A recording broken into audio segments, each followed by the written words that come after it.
போட்டுட்டாங்க.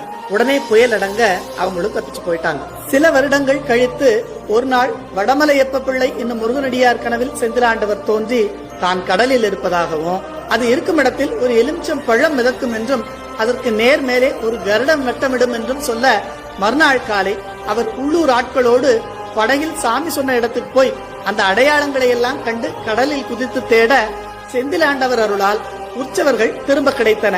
கிடைத்த உற்சவர்களை 1653ஆம் ஆண்டு மறுபடியும் கோயிலில் பிரதிஷ்டை செய்து கும்பாபிஷேகமும் பண்ணாங்க.